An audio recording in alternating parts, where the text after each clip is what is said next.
Welcome to the afternoon session. This is the continuation of the morning session, so we are ready to start with the paper number 1 for this session. The title, Socioeconomic Impacts of Climate Change and Mitigation in the Multi-Regional Output Model. The presenter is Iñaki Arturo. It's coming from the last year of climate change without Spain. The floor is yours. Thank you very much, and thank you to all of you for attending this presentation. I'm going to introduce the economy model of William. And this is a joint work with researchers from different institutions, from the University of Pisa, the CESAR, the Center of Economic Scenario Analysis and Research from Austria, people from University of Zaragoza, University of Valladolid, and of course, people from the BAS Center for Climate Change, the BC3. Well, I will start with a brief introduction on why do we have this economy model on William and how it works. As you already know, because of if you have attended to the previous presentations, William is a tool that has been designed to understand how socioeconomic systems interact with environmental systems. In particular, we have in the economic system, we have different activities that are related, like between them, like resource extraction from the mining sectors, agriculture, etc. These resources are later transformed into products and services. These products and services are transported. We have also international trade consumption, well-being, inequality, many different dimensions in these complex systems that are the socioeconomic systems. And all of these activities create impacts in the environment. In particular, they generate the use of are linked to the use of resources that we have represented in the different modules of William, like the materials, land, water. Also, they require energy that are represented in the energy module of William. We have all the transformation of energy and the bottom-up representation of energy use in the transportation model, etc. And on top of that, we have emissions of greenhouse gases and other pollutants, and these generate climate change. And all these impacts feed back into the economy. And this is what we are trying to describe with William. In this context, the economic module of William aims at representing the economic system, this part that we have here in red, and its links and interaction with the social, material, and environmental spheres. Here, there is another sphere that is missing, that is the demographics, that will be later presented in the next session. This is part of this representation, and also we aim at understanding what are the relations between the economic activity and the great global societal challenges, like, for example, climate change, resource depletion, inequality. We are also focused a lot on what is going on with the social dimension, human development, or the SDGs. And the ultimate aim is to support the design of alternative futures to cope with these challenges. Okay, what is the core of the economic model and the approach? What we have is a dynamic econometric multi-regional input-output model that it is extended with endogenous final demand and by mutual feedbacks between quantities and prices, and with feedbacks with the physical world. To some extent, this is similar to a computable linear equilibrium model, but it has some differences. In particular, the approach is a new Keynesian model, and contrary to the computable equilibrium models, the markets are not generally cleared by price mechanisms, but it is the demand under some supply constraints what determines the output in the different countries and sectors.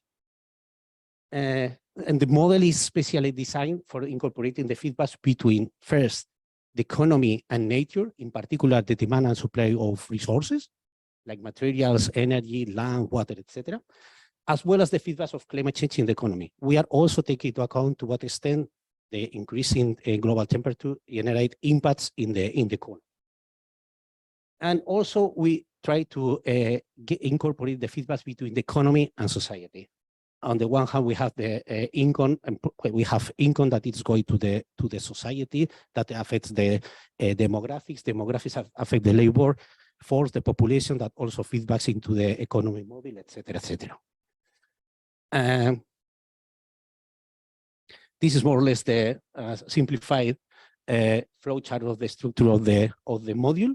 With these different submodules, we have the submodule for households, for government, investment, finance, friends and production. We have also international trade. We have the factors here, labor, energy, capital, of the intermediates. And then we have the links with the other modules of William: society, energy, environmental materials. Now I'm going to make a brief description of the main modules. I think that this is something that is quite innovative in William with respect to other integrated assessment models, is that instead of having a representative agent, in William what we have is heterogeneous households. We have, for some of the countries, we have 60 type of households that behaves according to the preferences and to the economic situation. This is very important because this enables us to assess the distributive impacts of different climate change scenarios and policies. So we are able to say to what extent specific policies affect more vulnerable groups than to other groups.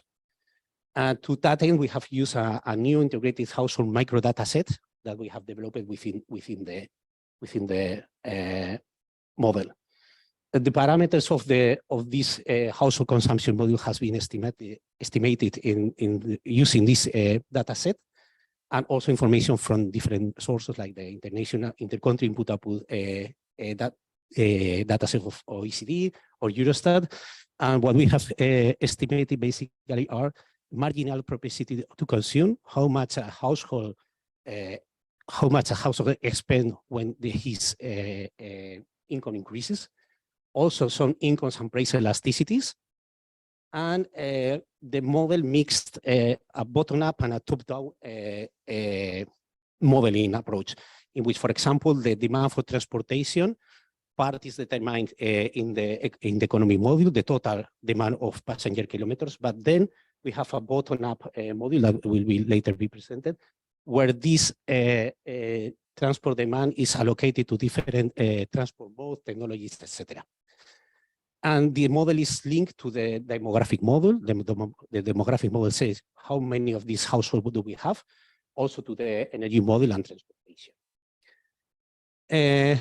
In the friends and production module, we have developed a new multi-regional input-output database that has been constructed on the basis of the intercountry input-output OECD, of the table of the OECD, and XIO base. And what we have done is to adapt that to the classification, the requirements that we need in William. As I already mentioned, we have a strong links between the economic model and the other submodules. And in order to do these links, well, we have disaggregated a lot some of the primary sectors like crops, animal forestry, fishing, especially the mining sector that we have linked to the bottom-up materials modules. Also all the power generation sectors, and also the transport sectors. We have endogenous technological change, part that it is coming from the bottom-up models of energy, materials, and transportation. We have also dynamic trade structure that I will later explain. And we have also a demand-induced technological change. We have also included new investment functions and a capital stock adjustment mechanism. And the model is hard integrated with the materials and energy model, in the sense that what it is happening or what it is changing in the bottom-up modules of materials or energy has an impact in the economy and vice versa. As I already mentioned, the model also incorporates the impacts of climate change, especially in the stock of capital. We have also a government submodule that basically is quite novel also in the integrated assessment models. They usually do not have this part. It's based on the system national accounts, and it accounts for all the government revenue expenditure and balance and the debt. And these components of the government accounts are linked to the different parts of the economic model. For example, we have tax rates on income, wealth, on production, on CO2, etc. We have also transfer between the government and the household. And this enable us to capture the distributional impact of the different fiscal policies, including, for example, what I will say I will show later, impact of a carbon tax, for example. We have also the detailed representation of the government consumption and investment by category. There is a policy in which you can change the share of the total budget of the government that it is spending, for example, in education, health, defense, and this, for example, feedback to the demographic model. Well, these are the databases. In the labor module, the central part is a wage curve that is quite standard in econometric and CG models that we have estimated econometrically.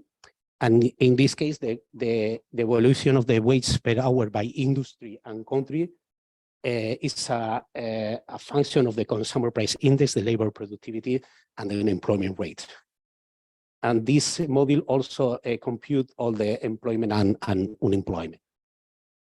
In international trade, we have also something that it is quite standard in international model. We have substitution between the domestic and imported goods using Armington elasticity, what we have also estimated for the William. And as I already mentioned, we have also a detailed representation of the whole causal chain of damage of climate change. To that end, we have damage represented at a very high level of resolution in terms of regions and sectoral disaggregation. And we have built two databases, one to feed the model. That one is related to the impact of climate change in different sectors and regions, and the other one is related to the adaptation costs and benefits. And as you know, William is a model that it is still under development, but now we are already producing some results. And for this session, I already did a simulation in which basically what I have tried to incorporate or to capture the implication of the ETS2 in the Fit for 55 package, where emissions from households are going to be taxed, and in particular emissions from burning fossil fuels for driving. And this is what I have done here. I have put a tax on CO2 emissions of transport fuel of households, just for households, not for transportation of freight, in the EU27 in each of the member states. We have the same tax that is starting in 2025 by $100 per ton, and it is increasing until 2050. This is the input that exogenously you introduce into the model. Then this CO2 tax affects the price of transportation of households. So on top of the price of the fuel, you have a price of CO2 that make more expensive to drive your car. You can see how this is the price of fuel in a baseline scenario, and this is the price of fuel with the carbon tax. This, for example, this has an effect in the share of electric vehicles. So this is in the baseline. You have this is the default penetration of electric vehicles in the baseline scenario, and when you put a CO2 tax, basically you boost the penetration of electric vehicles. You sell more electric vehicles than gas or diesel, gasoline or diesel vehicles. You can see here the effects in the different. This is for the average of the EU27, and this is the results by country.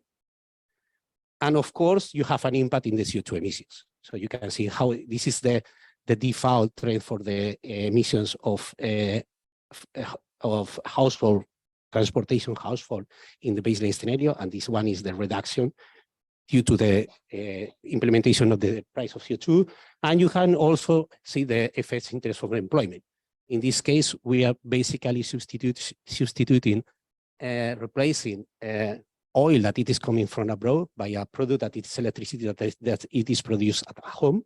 And on top of that, you need less energy, less electricity to drive your car than gasoline. And this makes more money into the pockets of the households that increase to some extent their expenditure in other goods and makes generates an increase in the employment. And this is what all what I wanted to say regarding the scenario, and some concluding remarks. Some highlights of this economic module. First of all, I would like to highlight that the detailed representation that we have in terms of industry, 62 industries we have in the model, 35 countries, and households, 60 type of household. There is a hard integration between the economy, energy, materials, land, environmental, and demographics. So a hard integration is not a linear system like in many integrated assessment models, where you put an input here, GDP, and then you have the temperature increase, but there is no many times feedback between them. We have paid special attention to the assessment of biophysical limits, like, for example, all I saw this morning with the case of oil and climate change, and also especially to distributional impacts, both at the regional level, where we have different households in the regions, but also in between regions. We have more developed and less developed regions. We think that the model is very well suited to assess the socioeconomic impacts of climate change scenarios and policies, and we think that it is a step forward compared to other macroeconomic models and integrated assessment models. And this is all from my side. So, do you have any questions?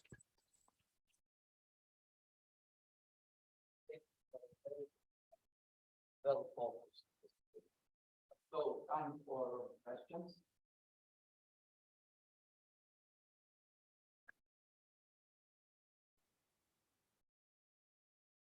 Ready?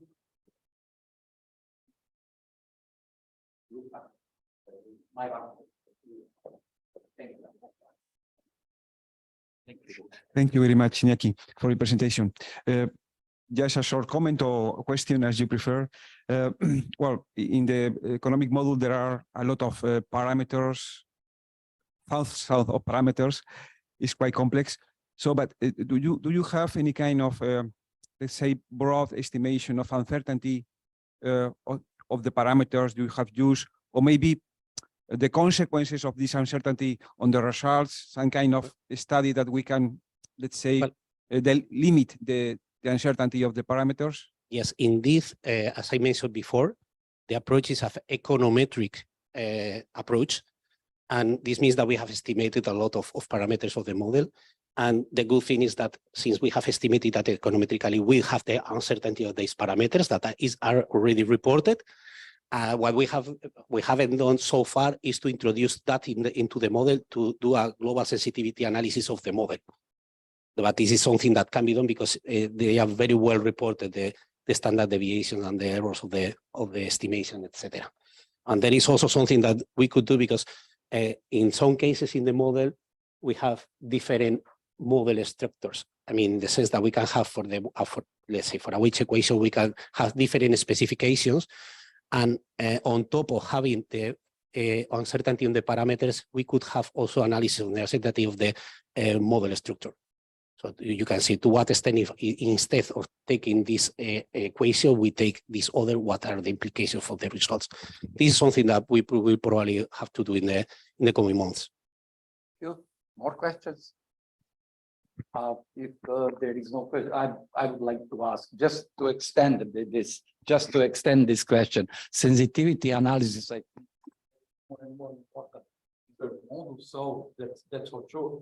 You will have the tool to check everything very soon, and I think you can quantify which factors are more, which less influential, and I hopefully it could be done. Yeah, indeed, there is a task I'm looking to Inigo, in William, where we aim to focus on that, on the uncertainty analysis from a methodic perspective. Filter out what is more and what is less important. Yeah. I think it would be for all of us very, very useful. Yeah, with a standard regression coefficient of these type of things, we can do that for sure. More questions? If not, we are moving further. So the paper number 2 for this afternoon session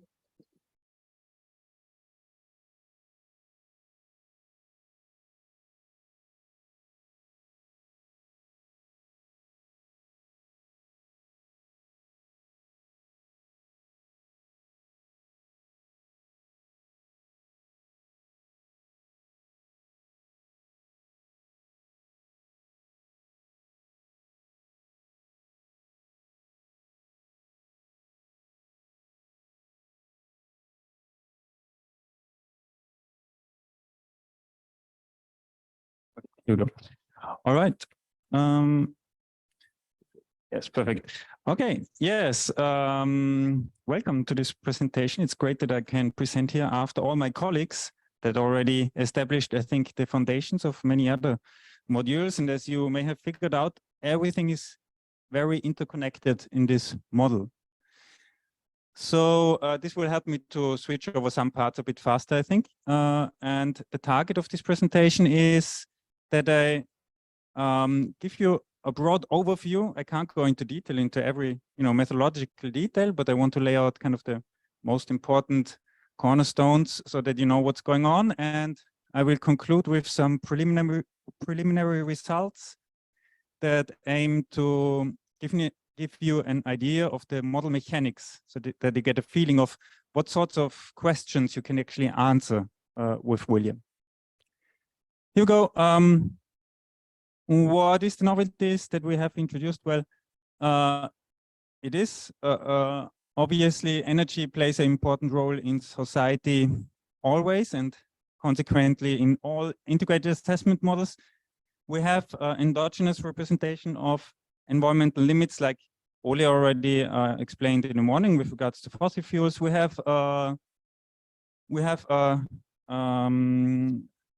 do represent sub-annual timescale effects, so basically intermittency of intermittent renewables, these effects onto annual energy balances, which is also a novelty. And well, something that is also often overlooked in many other integrated assessment models is the energy return on energy invested, which basically is which is a very important indicator when it comes, for the feasibility of the energy transition, because you need energy to produce more energy. So let's jump into the details. So what you see here is kind of the overview of the William energy module. Green arrows indicate the main model inputs, and the red arrows indicate the main model outputs. So and in between those blue bubbles are the most important submodules of the energy module. And let's start from the beginning. The most important energy input is from Iñaki, which is basically the economic demand in dollars, which is translated into the energy demand in kilowatt hours in the end use model in a mixed bottom up and top down approach. There will be a presentation later also on the transport sub module. So with this final energy demand, obviously this is the input to the heart of the energy module, which is the energy transformation. So this is where we model the energy transformation chain from final energy demand to the resulting primary energy demand. And the primary energy demand obviously is important for greenhouse gas emissions, for the economy, for modeling the stock of oil and other materials and everything else.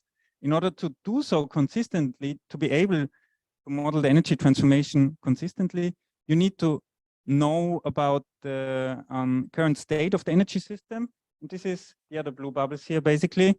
So you have energy capacity submodule that keeps track of the energy capacities, and you have a submodule about limitations, biophysical limitations, like potentials of renewables, for example. And like Gonzalo already outlined in the morning, we have our own submodule with a very innovative approach about including intermittency, or the effects of intermittent renewable energy generation technologies on those annual energy balances.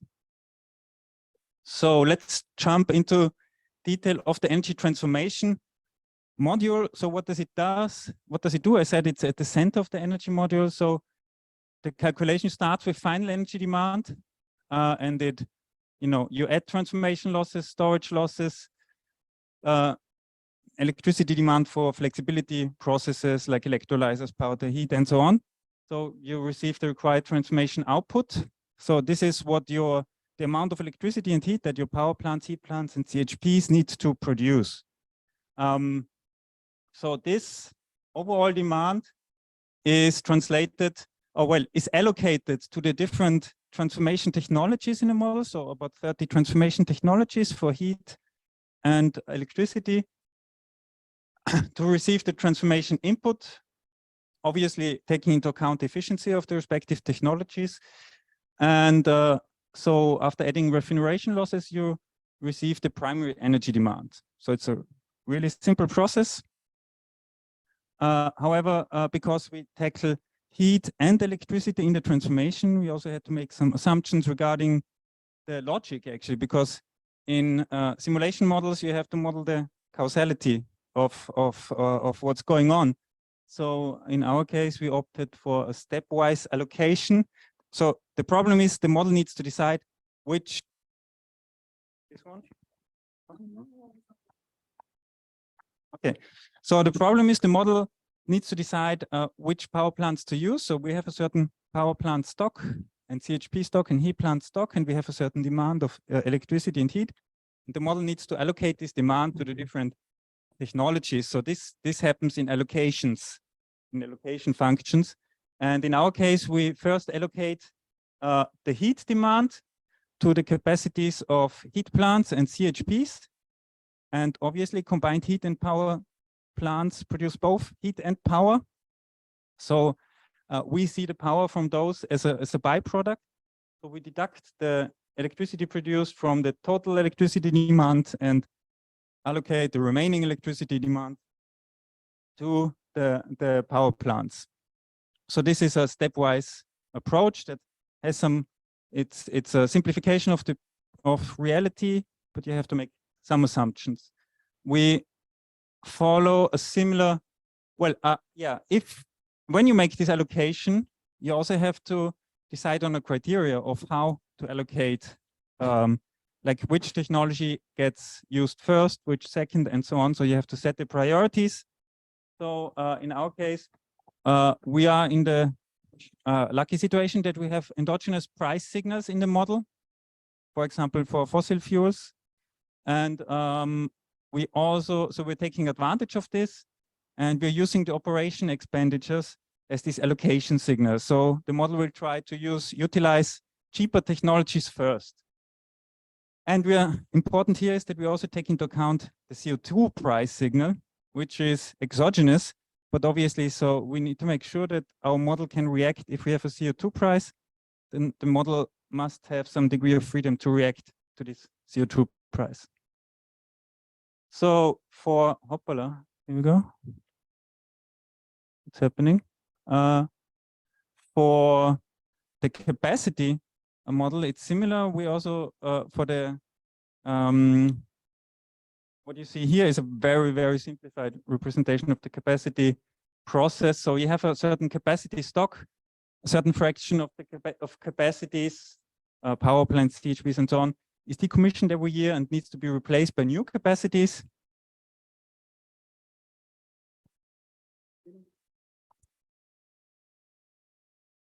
Maybe the battery is empty. I don't know. It's turned on. Hello, hello. Okay. So also here, like this shortfall that is created by decommissioning, this also is allocated in a stepwise approach, first heat, then electricity to new capacity. And also here, we have to decide for a signal that informs our allocation function. And obviously, you know, why the earlier allocation I showed you is very much in charge of the short-time dynamics of the model. This allocation is very much in charge of the long-term dynamics. So if renewable capacities are being built, then they're going to be used. And if we build fossil capacities now, we have a lock-in effect for the future. In this case, we use the levelized cost of a very simplified version of levelized cost of electricity as an allocation signal that also takes account of the CO2 prices, but we use no discounting. It's a simplified version. We use no trend extrapolation or such features for the calculation of this levelized cost of electricity. And however, we acknowledge that sometimes building power plants is a political decision, not only an economical decision. So you can also set exogenous expansion priorities and say, okay, but I do want to build nuclear or whatever. And then the model will build nuclear if you want it to. You can force. So now let's go to what's happening here. Okay. The variability, I will jump this part because this was already explained by Gonzalo about the variability management. Why is it not working? Here we go. Okay, let's come to the interesting part, actually. So exemplary results. So word of caution first. This is like no finished calibrated scenarios. This merely serves the purpose of demonstrating the model mechanics. It's not a consistent scenario yet, but I will now run you through.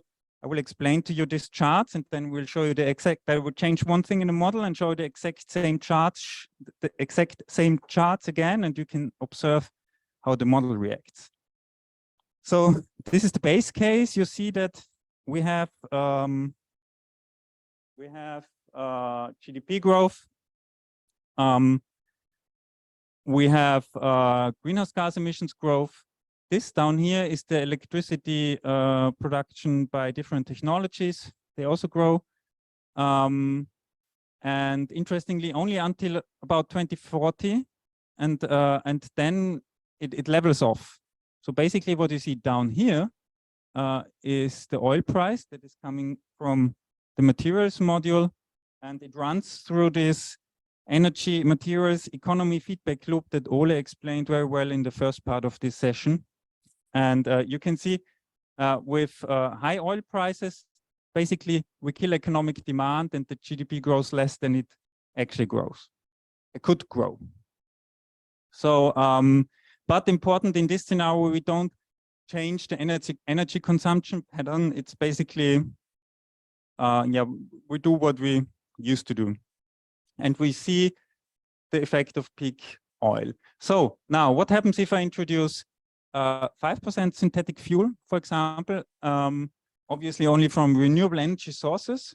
So this dramatically increases the amount of electricity. I mean, you can't read this here because the quality is really bad, but this 5% of synthetic fuel lead to an increase of 25% of electricity.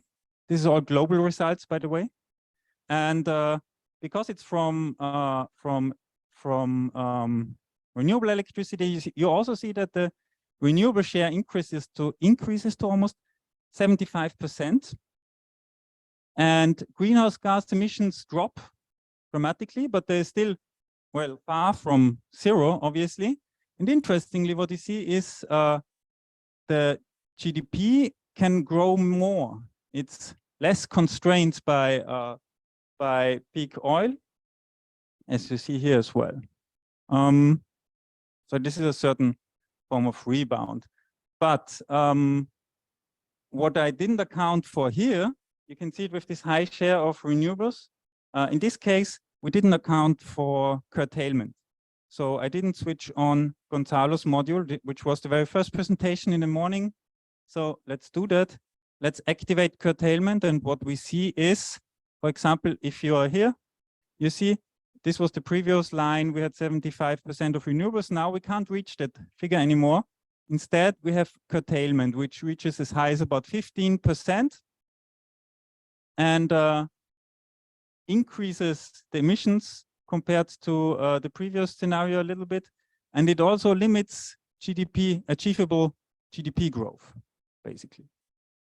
So curtailment is only one side of the medal.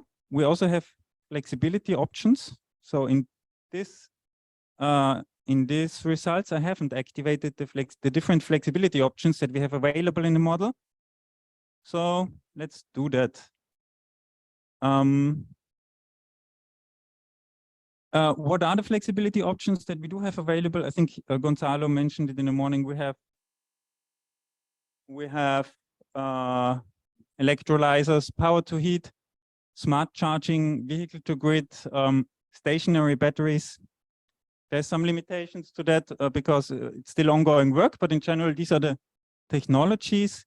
And we can immediately see that, for example, if you look at curtailment, introducing these flexibility options, we can bring down curtailment significantly, and we can increase the share of renewables of the total electricity being generated. So that's what you would expect.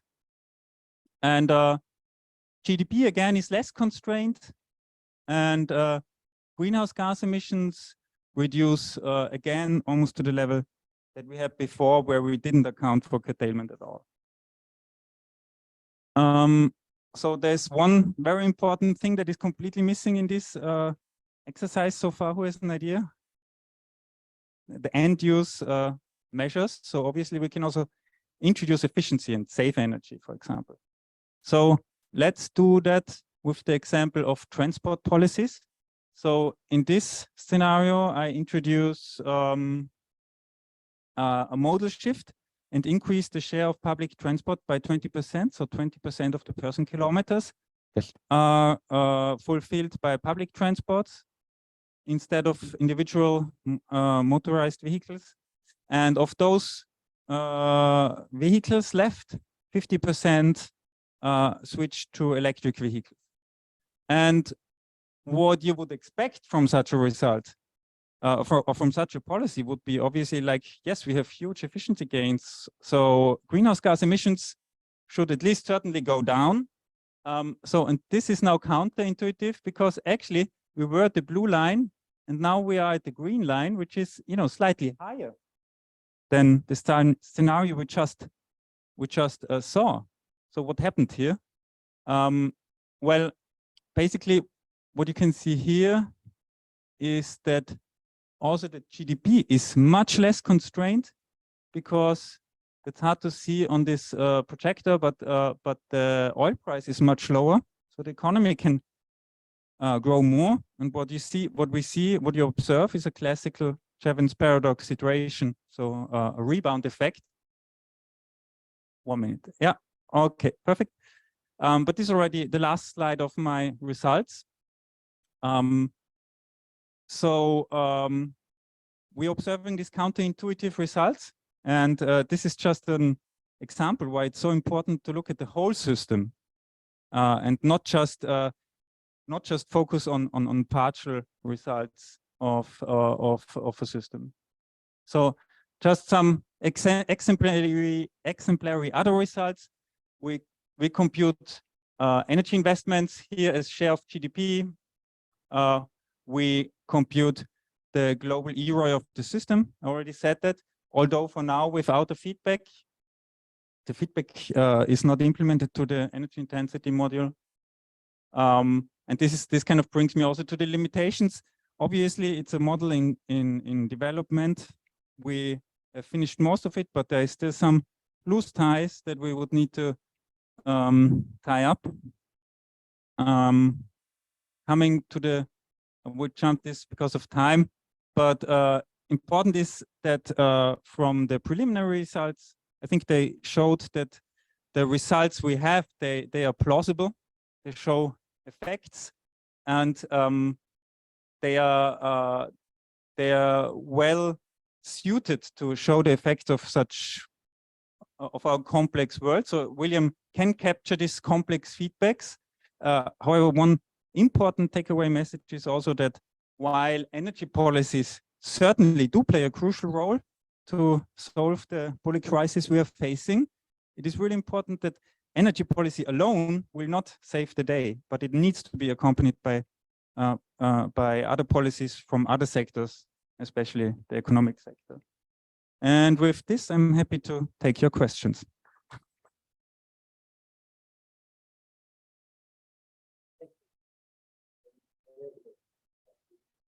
Questions?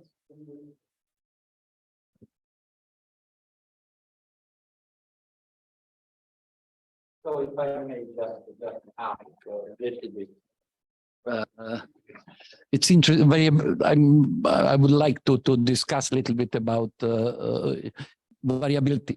But in the question about how to scope for balancing needs for generation from renewables.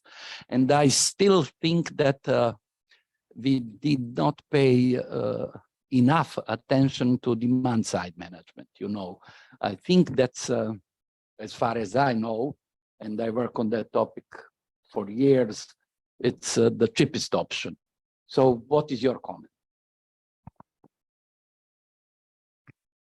From a modeling perspective, demand side management is quite easy because you can just you can just switch it on and immediately can integrate more intermittent renewables.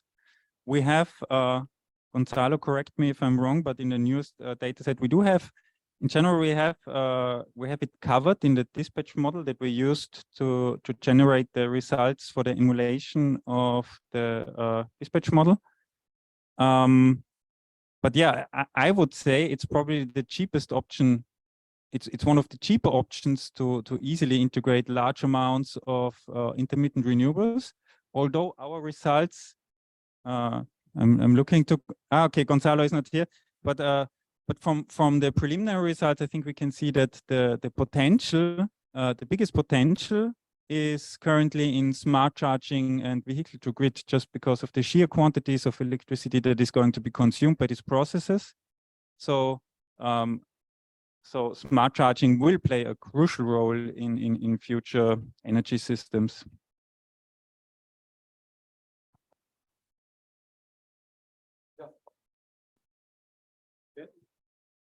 Thank you, Lucas. I know a lot of this, but at the end you mentioned polycrisis. So it's interesting to say, did you model such something that we see that during this polycrisis and the high fossil fuel costs, there are different shapes, different growths of renewables, different growths around the world about energy mobility? And did you have any preliminary results on that? I mean, I can only observe the results of feedbacks that are represented in the model, obviously. And the most, well, the feedback with materials is probably the best established, but this was actually one of the limitations that I kind of jumped over. That, for example, on the to-do list, there's also a even tighter linking with the economic module, because the economic module would be equipped to, it has individual sectors for resource extraction of at least steel, aluminium, copper. I think some of the basic, really important metals for the economy. And we would like to hard link this to the energy module, which would mean that we can capture additional steel demand, for example, for wind turbines. If electricity by wind generation sector increases, then we have more steel demand and we have a consistency of monetary and physical flows. I think this is one of the loose ties that we are trying to fix up.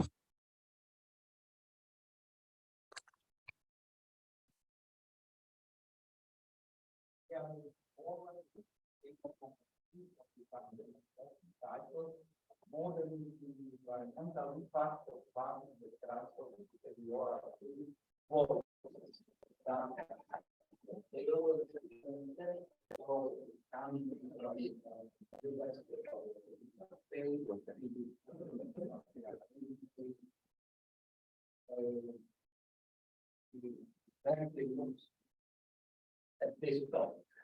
Okay, hello, I am David, and I want to present this article, the modeling the environmental impact of passenger transport behavioral change policies.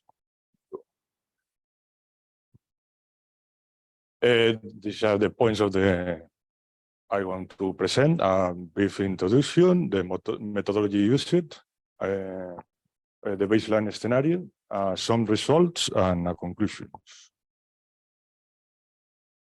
Regarding the introduction, is a well-known data, all know that the transport is one of the main emission of GHG emission on global scale. And the first of all emission in the transport is the road vehicles, with 70% of the total emission. Next, the aviation, the maritime transport, and the rail. So this model allows to model different transport objectives regarding these different transport modes to focus in one on other transport and reduce the emission and try to find the best policy to the goal to reduce energy and emission. The module has several dimensions, 35 regions, but this article is only focused on the Spain region. They have 9 types of transport modes, 10 types of powertrains, and 3 types of GHG emissions. This is the main variables of the model. From the left, this is the input, the GDP per capita, and the population that generates the total transport demand. And next, the model is able to modify the modal share, the total transport demand, the load factor that modify the vehicle fleet, and the efficiency. And next, you are able to compute the demand of public transport and the energy, and later the emissions and the materials. For example, for the modal share, this is the matrix that are in the baseline 2035 year. That for the Spain regions and for all the dimension is a split transport demand that you are able to change. You are able to modify these values in order to obtain an objective transport demand, always taking into account the feasible powertrain and transport model metric combination of the table below. And an important topic is the baseline scenario. You can see here the total transport demand of the region, the evolution, and the right figure is the modification of the electric mix that are able to achieve a 19% renewable electricity in the final year of the simulation. This is the evolution of the emission in megatons of CO2 per electric exajoule consumed. You can able to see the evolution of the private passenger vehicle fleet. You can see in the figure to the left, and this is the emission of the total transport demand in the baseline scenario. This is, for example, the private vehicle ownership in hundreds of vehicles per 1,000 person, and in the other hand is the materials needed for the new electric transport evolution. For the sake of intent of see the potential of the model to obtain different policies, we are so these 4 cases to simulate and prepare for cases. For the first case is increase in the load factor of passenger car vehicles. The second case study is a switch between air transport to electric train. The third case study is a shift to more sustainable transport from transport cars to buses and cycles. And the final case study is the European policy of no more internal combustion engines passenger transport after 2035. For the first case study, what we do is an increase in between the per year, the 1.2 passengers per vehicle, the historic values for the Spain region to reach the 2.5 passengers per vehicle is the maximum load factor of the European Union. So the first implication of the reduction of the increase in the load factor is a reduction in the fleet needed of passenger vehicle to satisfy the transport demand. And you can see here the reduction also in the private vehicle ownership. And this they have a strong implication in the total transport CO2 emission. You can see here a declining between 90 megatons per year to 60 megaton per year in the 2040 year. The second case study is the switch between air transport to electric train. You can see top matrix, the initial transport matrix for 2040 35 years, and the OJT transport matrix, we could down the air domestic flights inside the region and the air domestic flight between Spain region and other European region. At the same time, we increased the electric train to 22%. This measure have a strong implication in the train fleet needed to satisfy this demand. You can see in this figure, and the model split chain to rail transport. This has a less effect on the total transport CO2 emission. You can see here because the trains are a small part of the total transport demand instead of the passenger car vehicles.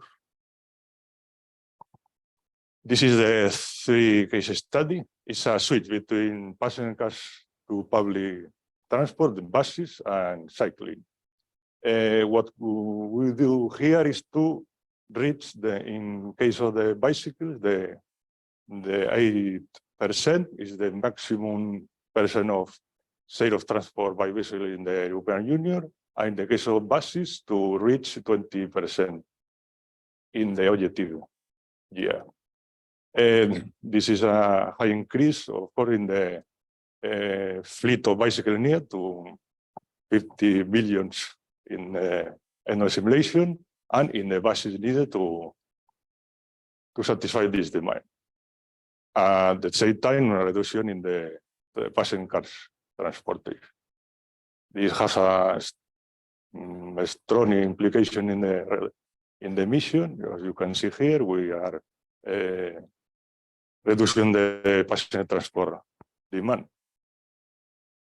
And this is the final case study. It's a policy to no more internal combustion engine passenger vehicles after the year 2035. What we can do here is to change the battery electric vehicles in the starting year between 1% to 57%. All the passenger cars are powered by electric batteries. So we can see here a strong increase in the fleet of battery electric vehicles and a strong reduction in the most reduction in the CO2 emission is for this case study. It's a relation because the passenger transport demand is the more important percentage of transport demand of passengers, and is combined with a high introduction of renewable electric to 90% in the final year. But at the same time, this measure have a high implication in the material required for new electric vehicles, and we need to take into account this kind of things. So the conclusion is the 4 case studies presented have allowed to see the potential of the model in terms of energy, emission intelligence, but it's also possible to modify also the total demand or the efficiency of an energy type. The model share matrix allowed to simulate and study any combination that are feasible, of course, and it also has the potential to simulate any combination what we can do. And finally, since the model is included in an IAM model, the Williams model, it's possible to study the consequence of each measure in terms of other implications, like the monetary cost. And although this improvement will be implemented in a future article. And this is all on my part. Thank you. Thank you.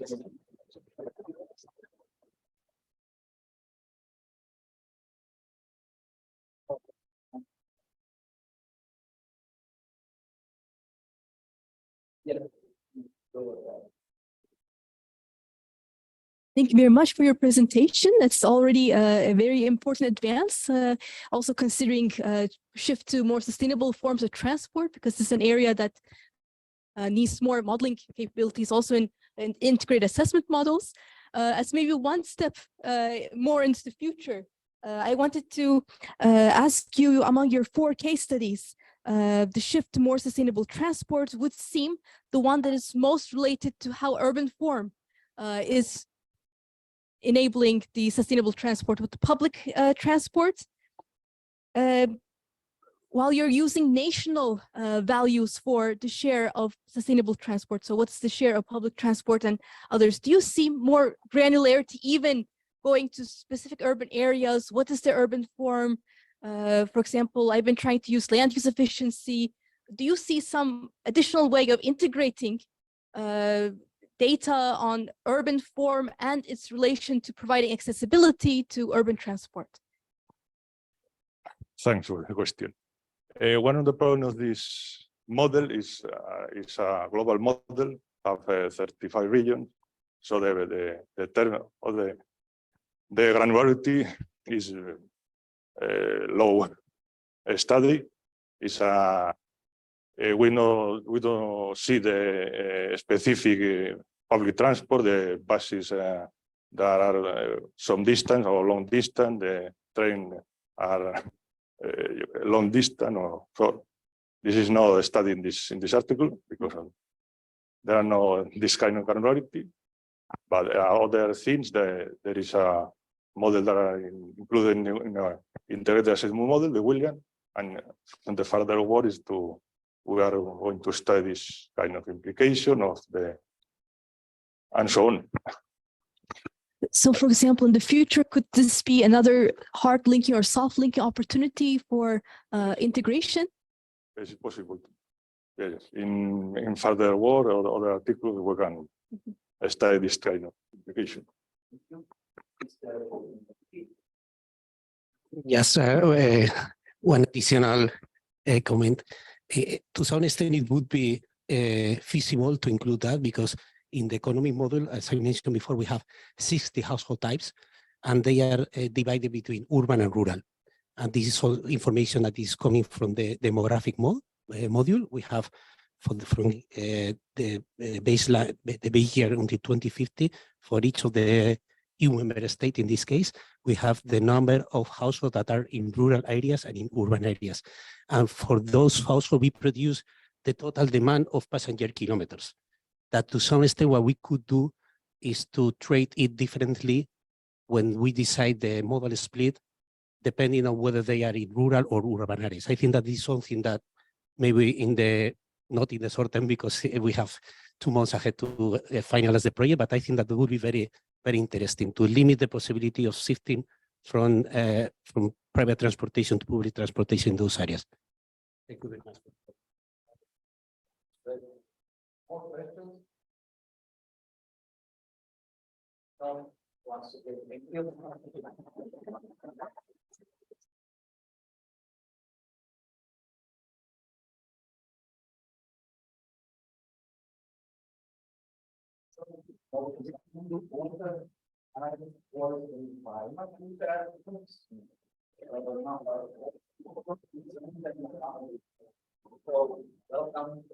doors.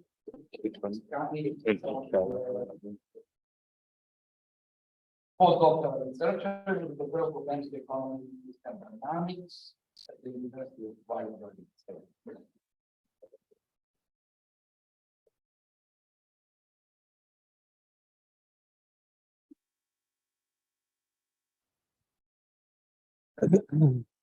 So, hello everyone.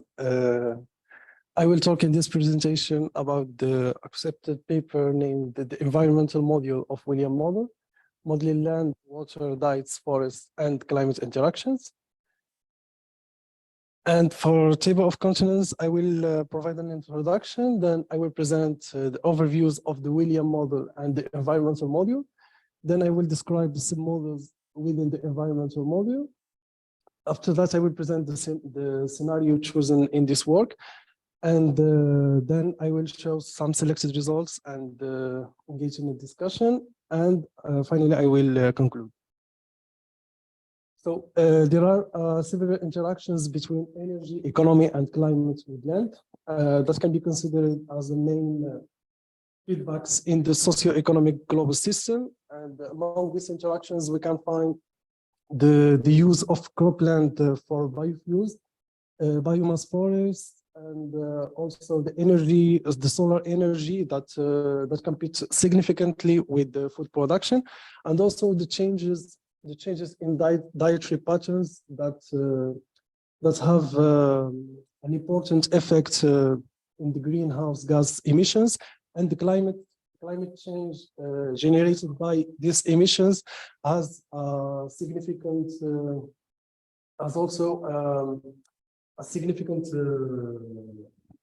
consequences on the water availability and also on the agricultural yields that will impact the global availability of crops for energy and also for food. And the few integrated assessment models have comprehensive land modules that accounts for all these interactions. And among these integrated assessment models, we can find the William environmental module that includes several submodels that allow a detailed analysis of these interactions. So here we have the overview of the William model, and it's a model that is constituted by 8 modules that are society, demography, finance, economy, energy, materials, and also land and water and climate. But in this presentation, I will focus on presenting the environmental model that is composed of land and water and climate modules. So the environmental module has a disaggregation into 9 regions, and it's connected to 3 modules that are economy, society, and energy. And we see several inputs from these modules, such as GDP per capita from the economy module, population, demand, and demand of order from society module, shortages of bioenergy and fertilizers, demand of land for solar energy, and also emissions related to fossil fuel users from the energy model. And it sends back to this model different outputs, among them the availability of land products to society and energy models, the stress of land for solar energy to energy module, and also the water stress to society module, and finally the climate change biophysical impacts to society and economy module. And also in this module, we have applied different policies, and among them we now find the change in policy rights and policies of land productive production, and also policies of land use changes and forest and agricultural management. So the environmental module has been split into several submodels, and among these submodels we can find the diets and land product demand that calculates the diets according to GDP per capita and also to policies of climate change, vegetarian, wallet, 100% plant-based or 50% plant-based diets. And also it calculates the land product demand for energy and industry. And for the 3 submodels included in land that are land uses, croplands, and yields, calculate the changes in the land uses, and based on available croplands and agricultural yields, we calculate the agricultural production. And the grassland submodel calculates the grassland submodel calculates the needs obtained directly from grasslands and also the carbon absorption of grasslands, and there are several options for management. And forest and wood production calculates the forest stock based on forest area and extraction, and then estimates the sustainability of the wood extraction. And in the land products availability model, the supply and the demand of land products are compared, and then it estimates the shortage of land products availability for energy, food, also industry. Water modeling calculates the demand and the availability of water for several uses. And finally, the climate model calculates the emissions related to livestock forest, agriculture, and also energy. And then these emissions are transmitted to greenhouse gas cycles to calculate the concentration and also the radiative forcing and the global and regional temperature changes. And then using these outputs, we can calculate the impacts, the climate change impacts, such as sea level rise, the ocean acidification, and also the socioeconomic consequences. So in this world, two global scenarios, scenario 1 and 2, are applied and compared to baseline scenarios in order to test the interactions of biofuels with the food for the use of land. And these scenarios are not intended to be realistic scenarios based on a best guess of parameters such as, for example, the shared socioeconomic pathways, but there are an extreme scenarios that allow us to extract conclusion about the basic dynamics and also the limits of a specific problem. So both scenarios, scenario 1 and scenario 2, check the effects of increasing biofuels with a value that reaches by 2015 the amount needed to substitute the 20% of oil consumption that we are using today for the transportation sector. And also, in all scenarios, we use the baseline population and GDP per capita for William model without any direct change policy. Okay. So for results and discussion, we begin with the global availability of crops results. So as we can see in this figure, we have a deficit of 7% in the global availability of crops in the case when applying scenario 2. And this result indicates a significant improvement when compared with scenario 1 and baseline 1 that had 20% and 15% respectively. And also this improvement is due to the effect of increase of an expansion of 10% in cropland area and also an increase of 30% in the crop yield. And when we compare the scenario 2 with baseline 2, it becomes evident that with an expansion of cropland area and an increase in crop yield, and without increasing the biofuel demand, we will have a surplus in the global availability of crops.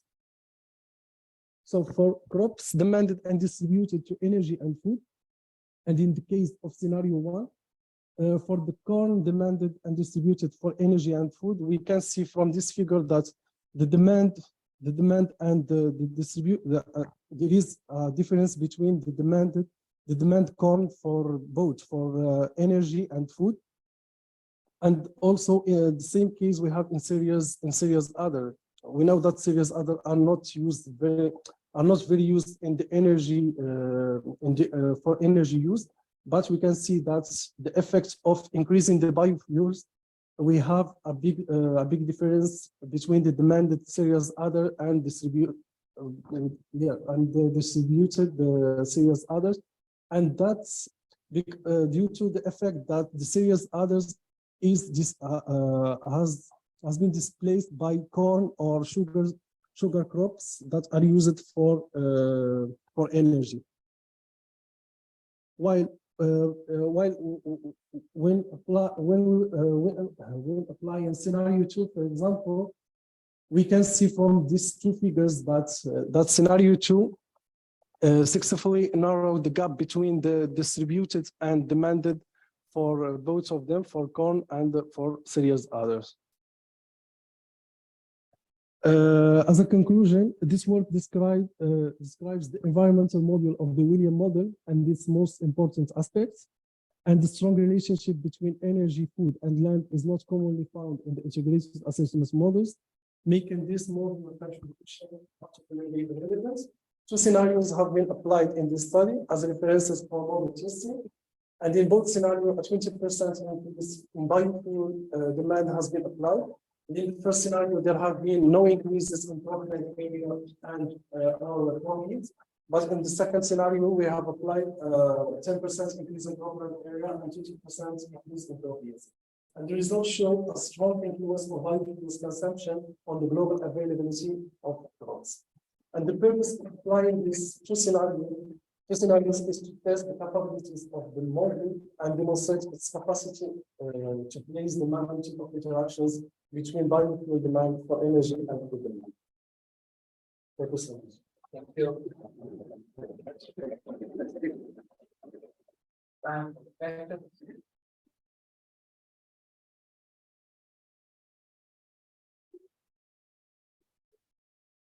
Thank you very much for sharing the assets of the environmental module. I wanted to ask, what about tipping points?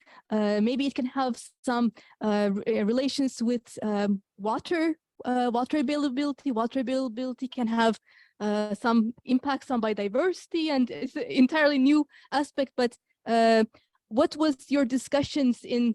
It's very challenging just by itself, knowing what will be tipping points, but related advances, for example, Earth system boundaries are trying to show some thresholds. Did you have any discussion on how to possibly include or support tipping points type of thinking into the environmental model? Thank you so much for your question. We have already modeled the tipping points in the William model, but just we have the chance that the person that has done this work is there, that is Thomas, and I guess can answer you. Well, it's me. Well, we just modeled the probability changes. So the only tipping point that can affect the model is the AMOC. But it only has a little probability, and it can decrease the temperature in the northern hemisphere. It's the only one who that can really impact the rest of the model. But in the rest, we have, I think, now I don't remember well, but I think it's 8 tipping points with increasing probability when the temperature is increasing. You're welcome.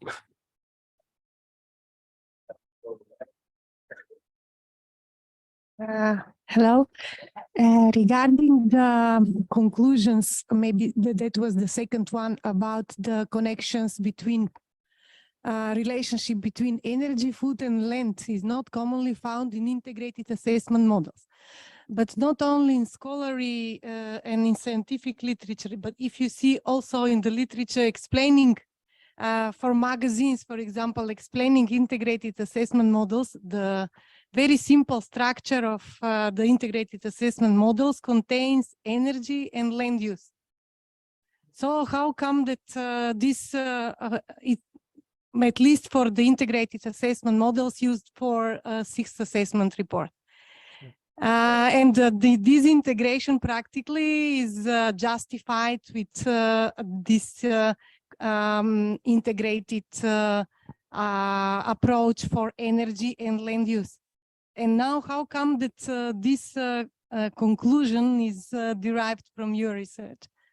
Yeah, when we talk about the strong relationship between energy, food, and land, just in this presentation, we have just give some example. But when I'm talking about this relation, for example, if I will come back to here, for example, when we applied the change of policy diets, as I said, flexitarian, wallet, and plant-based, for example, when I will change this, I will have a more strong competition between energy, the amount of biofuels, and also with land and with food. So the objective is to apply this type of policies and also to see the impact on emissions. And also we can use the GDP, the integrated assessment model. In the case of William model, we have the chance not to have these interactions between various models. We are not in the phase of in the final stage of the model. For that, we just give this example, the simple example, to see the capability of the model, but our idea is to apply this, for example, to change the behavior change of on food, for example, and then see the impact of this behavior change on emissions, on methane emissions, on N2O, for example, emissions, and also on the cropland and the GDP, for example, because the GDP is related to diets, for example. The diets in India, it's not like in Europe. So we have a lot of interactions that the integrated assessment that take into account these interactions. That's what makes the environmental model, William model, something really interesting. Thank you.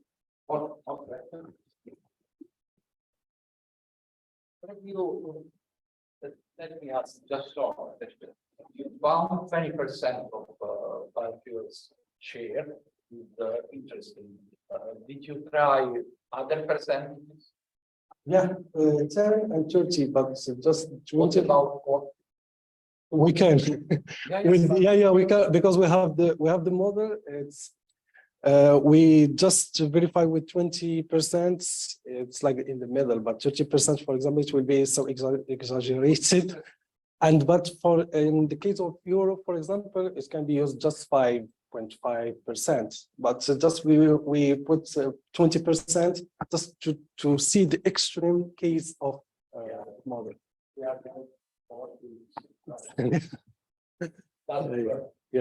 More questions? No. Thank you.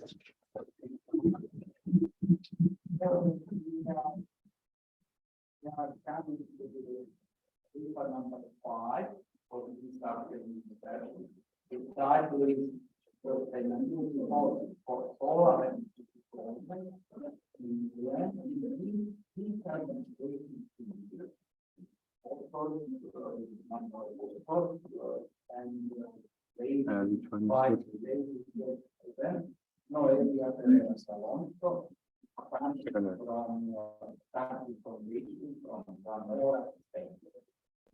floor is yours.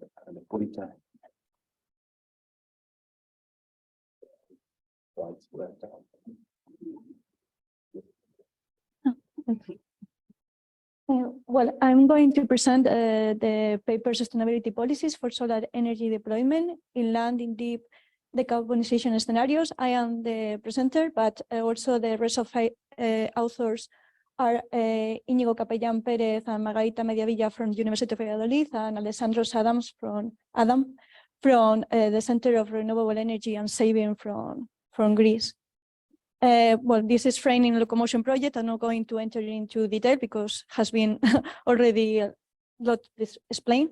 So just going to the next point. The motivation of this article is based on a key system that is land that provide with resources vital for society, for recreation, from resources. So there is a global competition for land. And the rapid expansion of solar power generation that is going to occupy space could intensify this global competition for land. In addition, some local conflicts and especially rural opposition is already happening. This is an image from Spain, but in other countries as in Greece and you can see in South Korea, is also happening at local level. Also, land has a key role in climate. It produces from land use change more than 10% of the total global greenhouse gas emissions in form of carbon dioxide. On this sense, integrated assessment models, as you know, are powerful tools for evaluating the impacts of this rapid transition in land use and other aspects. But in integrated assessment models now, is not usually considered these potential future problems in the land use modeling, this competition. So it's understudied and therefore no also alternative of land use strategic planning for this problem. This is something that also Lucas has just a little bit explained, but it's a concept that is also necessary to understand the results. That is the energy return on energy investment. This means that the relation between the energy delivered and what is the energy required to deliver that amount of energy. And for sustaining modern complex human societies, we have to take into account also the energy losses in transport or in building or maintaining the power plants. And there is an uncertainty of what is this minimum value, but between 5 and 15 based on the different literature. And it's something that is necessary to take into account in relation to solar power energy deployment. Not all the places are suitable or economically and technically viable to deploy it. So the objective of this study is to quantify the land use impacts of solar energy expansion in rapid decarbonization scenarios, to anticipate potential negative consequences and also trade-offs with other land-related resources, to analyze the effects of some land planning and protection policies. And the study is concentrated in European 27 due to the ambitious renewable targets, and also because it has is a small and densely populated area, so it can potentially have some types of problems regarding land competition. Well, it already have it. The method is with William. You already know it has can include feedbacks because it's based on system dynamics technique, and specifically on the link, although include more links, but the main link is between energy and land modules, and also the study is focused, as I have said, in the green region, in the European 27 region. And the links between the energy and land are resumed here. That is, first, the energy module calculate the expansion of energy capacity regarding solar specifically. Some of this has been explained by Lucas. Then it calculates the land use requirements based on land use efficiency that is sent to the land use module that calculates based also taking into account the potential land use policies that can be applied depending on the scenario. It calculates if there is enough land, and also allocate this new land occupied by solar between the rest of land uses. And also it includes if the land use find that there is not enough land, or a specific criteria that we can define is surpassed, it sends a stress signal to the energy module, reducing the expansion of the capacity of solar land. And we're going to turn into much detail, but the land use requirements are calculated based depending on the region, because it has different latitudes. Region of William, also it depends on efficiency increase, and repowering is also considered that you can reuse the same land. And also the factors that influence this land use efficiency are solar irradiance, that depends on the ROI minimum that I have explained before. So not all the places can you can deploy the solar PV, the packaging factor, and the generator to system area ratio, because not just the area of the solar PV panels are occupied, it's bigger. And the allocation of land use in the land use module is based on the demand for land. We are considering in the competition for land in the part of land use model other demands, like for a population, for food, for good, also based on past trends. For example, in the case of solar deployment in the past, for this article, we have analyzed geographic information data in Europe, and we can see that more than the half of the installations are put in cropland rainfed.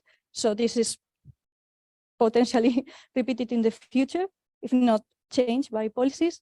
Also take into account constraints, not all the areas can be where we can deploy the solar PV panels, considering also the ROI minimum, because it based on the ROI minimum, we are deciding about the more efficient, energy efficient places, just to resume it.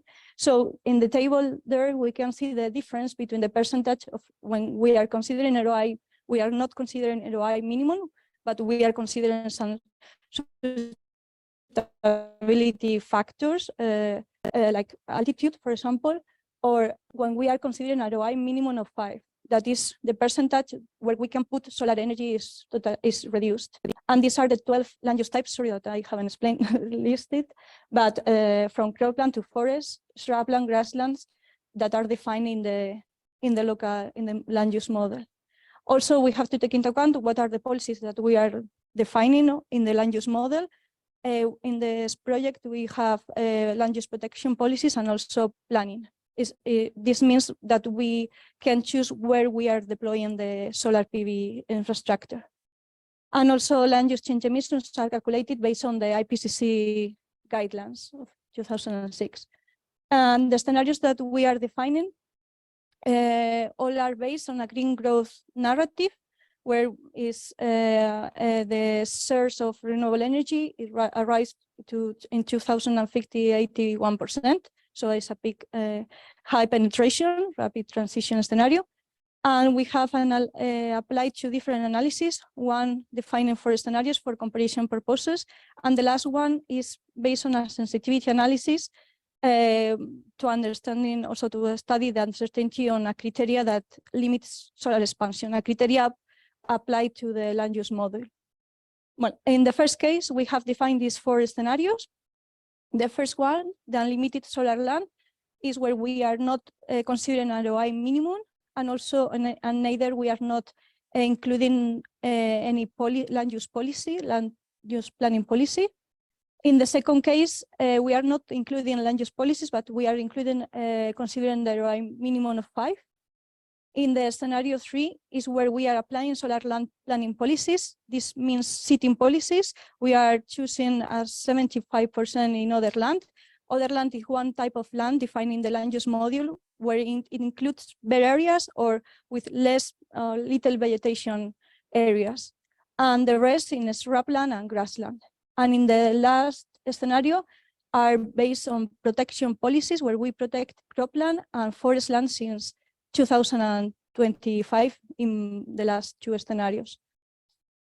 And these are the results. In the first diagram, you can see the share of the variable renewable energy in total electricity of Europe, that is very high.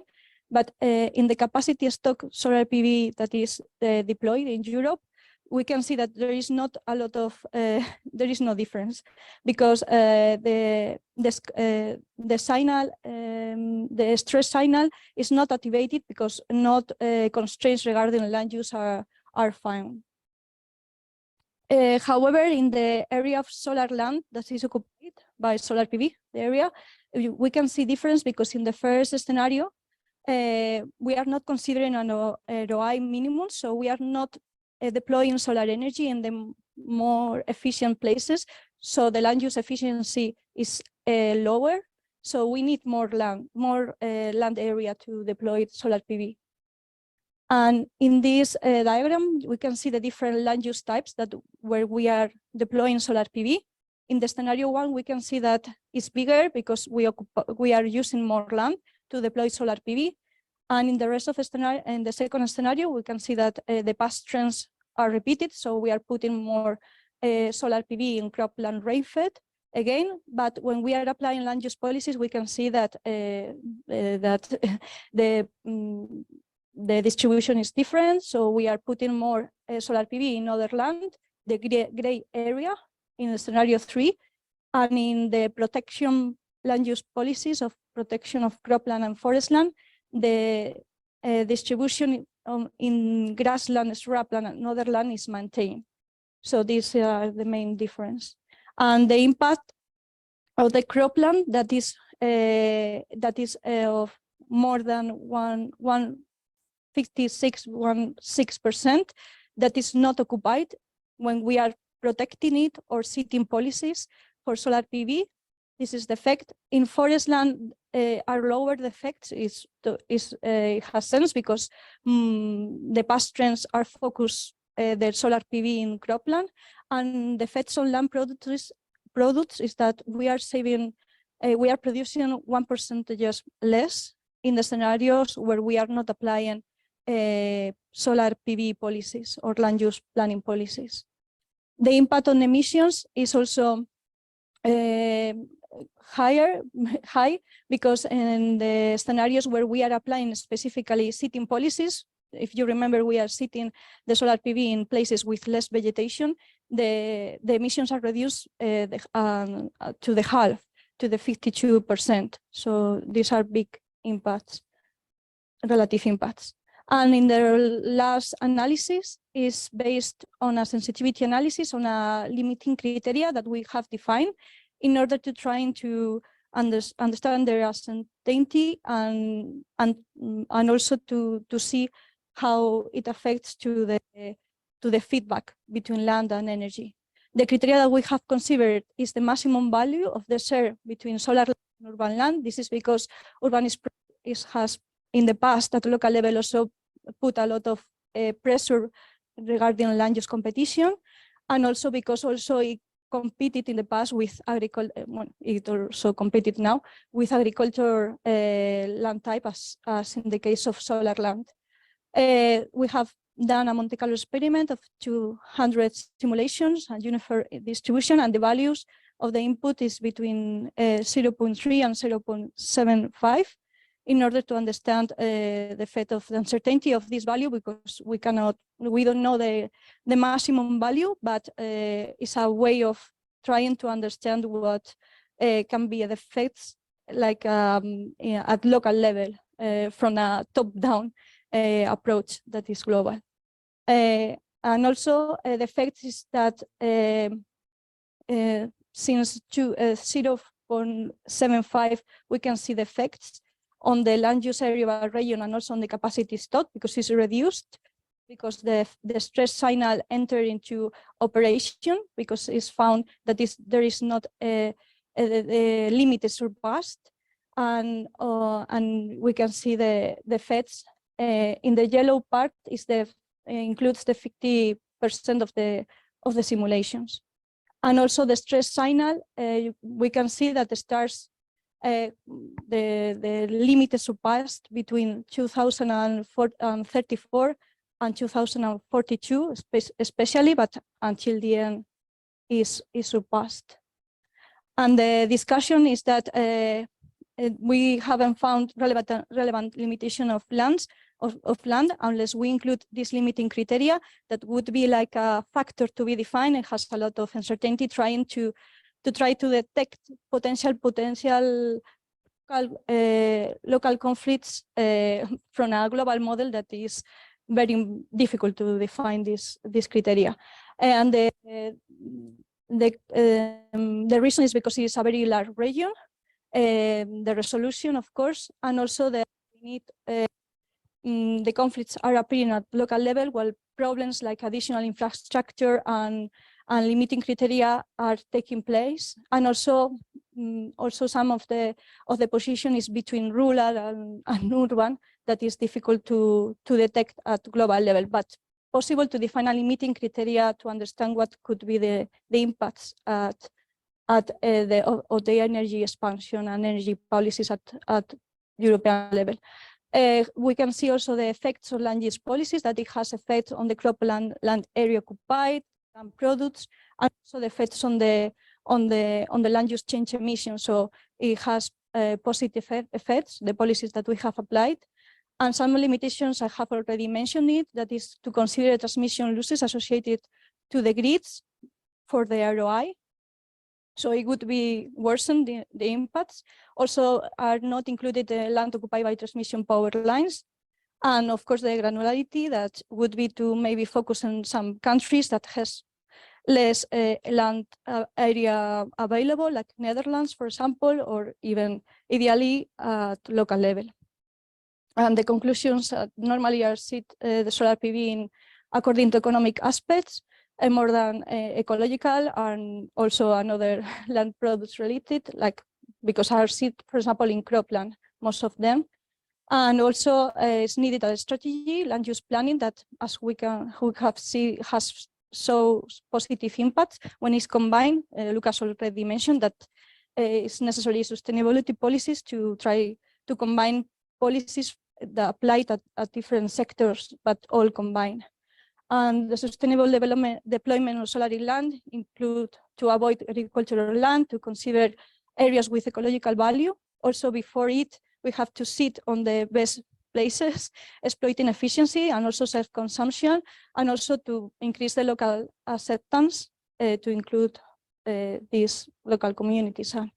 And also a higher resolution of the study would worsen the impacts. As I have said, the deployment of solar PV, that is what's happening in Spain, is unequally distributed in the territory. So the higher resolution would allow us to understand better if these criteria that we have put, it could be enough or not, or to understand better the value of this criteria.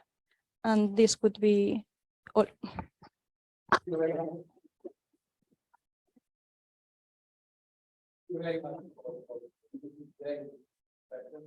So, time for questions. Yeah, please go ahead.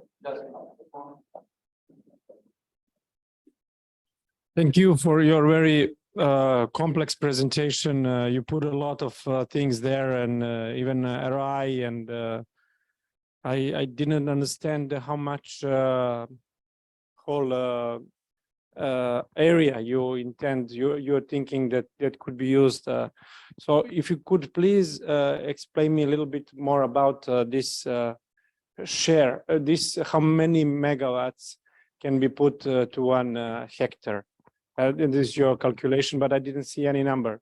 For example, in North Macedonia yesterday, they put 55 megawatts to less than 50 hectares of land.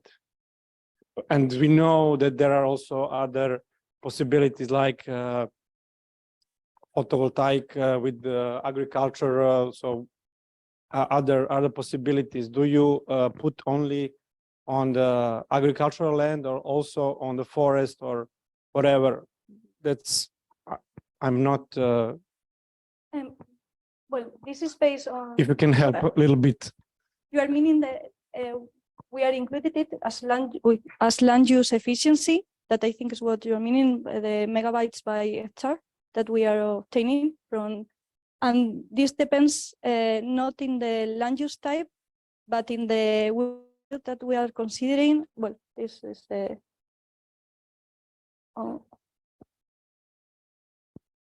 Sorry.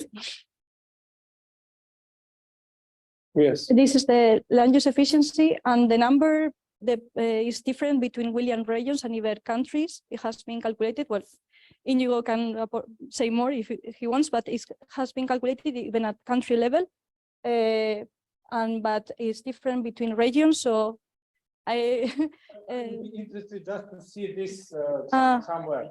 The number. Yes. By region. Table, yes. Numbers are made in the Excel file. No. One day. All numbers per country. No, but no, it's interesting. Maybe something important. Interested. Thank you very much, Noelia, for the presentation. I have learned a lot. I have just a question regarding the cropland, because you mentioned in the first scenario, most of the solar land goes to the cropland. Okay, and I guess that in this cropland before there was production of some crops. Is that production displaced to other land or to other countries, or what happens to that production? It's true that what the model do is to make this competition of land, so it's displaced. But it's true that so solar energy is like in the high priority level in the land use module. But this is made by other person for University of Valladolid. But if I am not wrong, it is displaced and it enters into competition, and probably yes, maybe this displacement is interesting to be analyzed because the model do it, because at the end is cropland is the second of priority after solar land. So yes, at the end, there is a competition between different land use types. So cropland foods are displaced and produced in other places.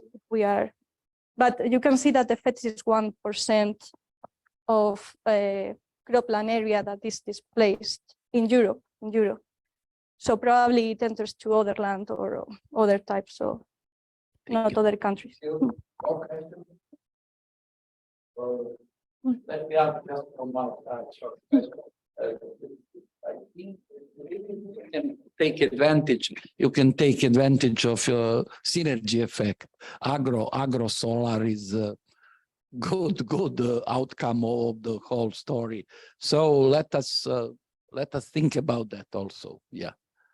Yes, we are considering for future. It's not included there, but other land use planning. You know, policies, we do have always number of competitors for land use. So we have to find win-win approach if it is possible. You know, yeah. Thank you very much. More questions? If not, we conclude this afternoon first session on locomotion topics. We will continue at 4 p.m. with other locomotion topics. Thank you very much.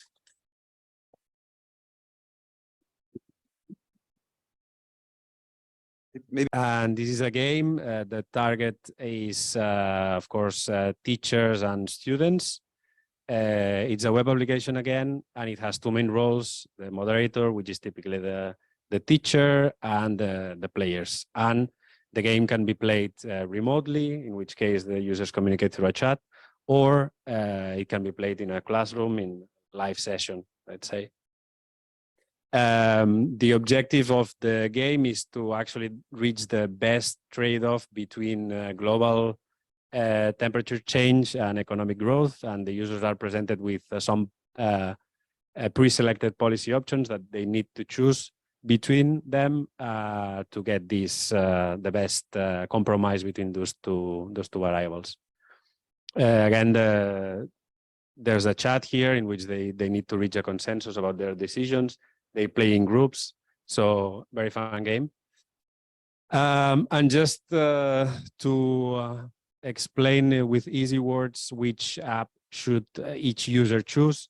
So for the William Benzim, so the Benzim version of William, it's targeting the experts who just want to run the model. They don't have necessarily programming skills, and they really don't mind the licenses of the software that they're using. So they're not very concerned about that. For the Python version, it's potentially the most flexible option because we're targeting experts with, of course, they need some minimal programming skills in order to run the model, but in contrast, they get full flexibility, so they can run the model and use all the Python ecosystem to run sensitivity analysis. They can couple with other models. They can analyze the results however they want. They can run optimization and everything they want. The model analyzer, it's for experts and policymakers that wish to use the William to explore different impacts of policy options from a nice user interface. The model explorer, it's actually targeting anybody who doesn't necessarily need to have knowledge about the challenges of the decarbonization and just would like to learn a bit more about this topic. And finally, the Crossroads, the game, is targeting teachers who want to teach the challenges of decarbonization in a fun way, let's say, because the results are not very encouraging for the kids, but anyway.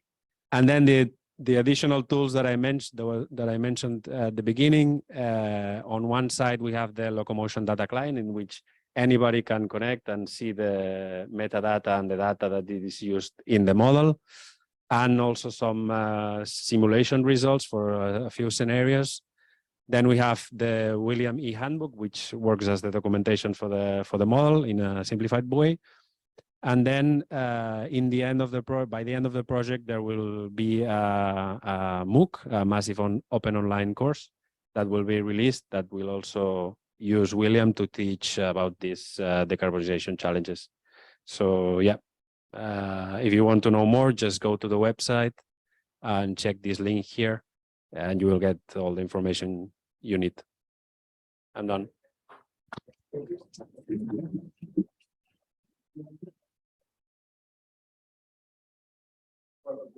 Thank you very much to all audience. It is quite, I mean, a very short time to explain everything. I hope we will be able to have more time or more thorough to talk about that. So, and obviously, as Roger and other speakers has told, you can follow through the web page any news, any versions that we will have in LOCOMOTION project and the William model in the future. Thank you very much again for.